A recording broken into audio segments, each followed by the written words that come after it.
to Rain or Shine Storytime. And the book we're going to read today is... Oh.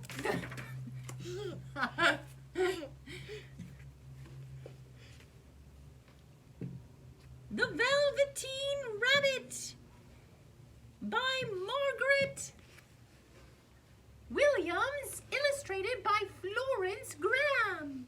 Woohoo! What do you think, Piggy? Should we start this story? Yep.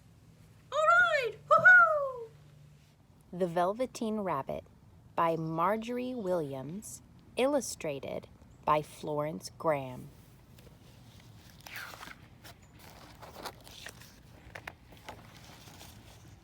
The Velveteen Rabbit, or How Toys Become Real.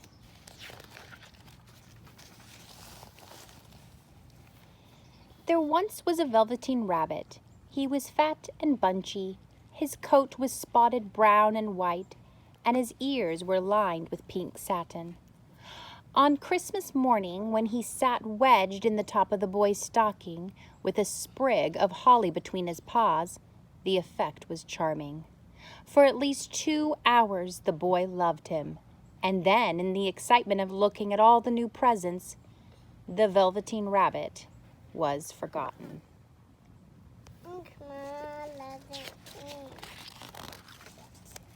For a long time he lived in the nursery. He was naturally shy, and some of the more expensive toys snubbed him. The mechanical toys were very superior and pretended they were real. The model boat caught the tone and referred to his rigging in technical terms. Even the jointed wooden lion put on airs.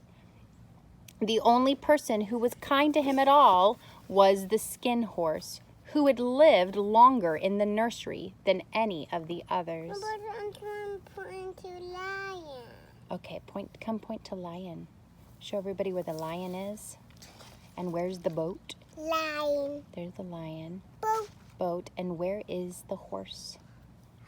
There's the horse. What is real? The rabbit asked the skin horse one day. Does it mean having things that buzz inside you and a stick-out handle? Real isn't how you are made, said the skin horse. It's a thing that happens to you.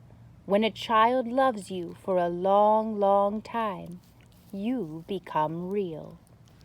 Generally, by the time you are real, most of your hair has been loved off, and you get very shabby. I suppose you are real, said the rabbit. The boy's uncle made me real many years ago, said the skin horse. Once you are real, it lasts for always. The rabbit sighed. He thought it would be a long time before this magic called real happened to him. One evening, when the boy was going to bed, he couldn't find the china dog that always slept with him. Here, said Nana, who ruled the nursery, take your old bunny. He'll do to sleep with you. That night, and for many nights after the Velveteen Rabbit slept in the boy's bed. The rabbit grew to like it, for the boy made nice tunnels for him under the bedclothes that he said were like the burrows the real rabbits lived in. And when the boy dropped off to sleep, the rabbit would snuggle down under the boy's warm chin and dream.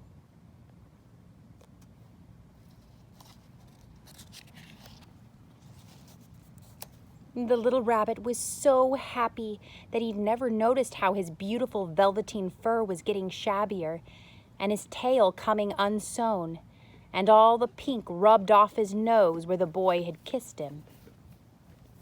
Spring came, and the rabbit had rides in the wheelbarrow and picnics on the grass and fairy huts built for him under the raspberry canes.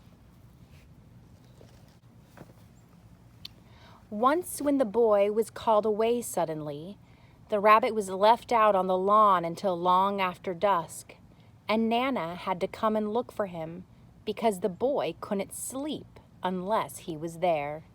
Why? Why what? Why Nana trying to look for him? Well, the boy wanted to sleep with the rabbit every night, and the rabbit was in the garden, and it was time for the boy to sleep because the boy couldn't sleep unless the rabbit was there with him. "Fancy all that fuss for a toy," said Nana. The boy sat up in bed. "He isn't a toy," he said. "He's real." When the little rabbit heard that, he was happy, for he knew that what the skin horse had said was true at last. He's real. Yes, now real. One summer evening, the rabbit saw two strange beings creep out of the bracken. They were rabbits like himself, but quite furry. Their seams didn't show at all, and they changed shape when they moved. "Can you hop on your hind legs?" asked the furry rabbit. "I don't want to," said the little rabbit.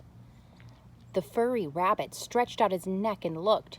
"He hasn't got any hind legs," he called out, "and he doesn't smell right. He isn't a rabbit at all. He isn't real." "I am real," said the little rabbit. "The boy said so."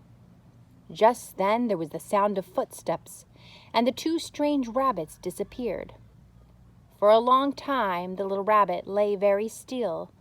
Then the boy came and carried him home. One day the boy was ill. His face grew very flushed, and his little body was so hot that it burned the rabbit when he held him close. It was a long, weary time. Presently the fever turned, and the boy got better. The doctor ordered that all the books and toys that the boy had played with in bed must be burned. Why? Well, because the boy had a sickness, and the doctor was worried that the sickness could spread to the boy again or to others, because the sickness could be on the books and toys that was in the boy's bed or bedroom with him. And so the little rabbit was carried out to the garden. Nearby, he could see the raspberry canes, in whose shadow he had played with the boy. And a great sadness came over him. Of what use was it to be loved and become real if all ended like this? And a tear, a real tear, trickled down his shabby velvet nose and fell to the ground. That's so sad, poor rabbit. Why he's crying? Because he misses the boy. And then a strange thing happened. For where the tear had fallen, a flower grew, and out of it there stepped a fairy. A fairy. She kissed the little rabbit on his nose. "I am the nursery magic fairy," she said. "I take care of all the playthings that the children have loved. When they are old and worn out, and the children don't need them anymore, I come and take them away with me and turn them into real."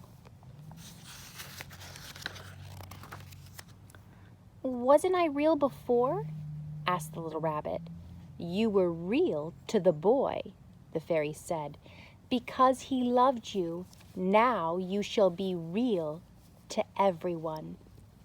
and she held the little rabbit close in her arms and flew him into the woods. In the open glade, the wild rabbits danced in their shadows. The fairy kissed the little rabbit again and put him down on the grass. "Run and play, little rabbit," she said.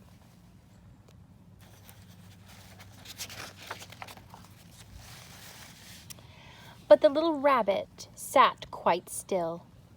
He did not know that when the fairy kissed him the last time, she had changed him altogether. He might have sat there for a long time if just then something hadn't tickled his nose and he lifted his hind leg to scratch it. And he found that he actually had hind legs. Instead of dingy velveteen, he had brown fur, soft and shiny, and his ears twitched by themselves. He gave one leap, and the joy of using those hind legs was so great he went springing about, jumping sideways and whirling around as the others did. And he grew so excited that when he did stop to look for the fairy, she had gone. He was a real rabbit at last, at home with the other rabbits.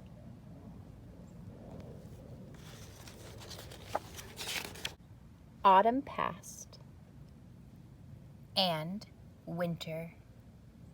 And in the spring, the boy went out to play in the woods. While he was playing, 2 rabbits crept out from the bracken and peeped at him. One of them was golden brown all over, but the other had strange markings under his fur, as though long ago he had been spotted. And about his little soft nose and round black eyes, there was something familiar, so that the boy thought to himself, "Why, he looks just like my old bunny that was lost when I had scarlet fever." Scarlet fever was the sickness that the boy had had before.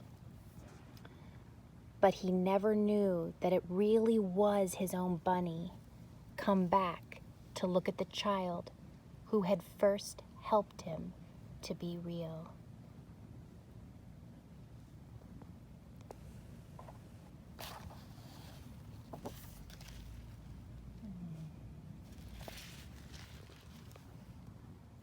Woohoo! Thank you for reading the story with us. We'll see you next time. Bye-bye. Bye-bye. Woohoo! Bye. Bye-bye. Woohoo! Bye. Bye-bye. Bye-bye. Bye. Bye-bye. Woohoo! Bye-bye. Bye. Bye-bye. Bye-bye. Bye.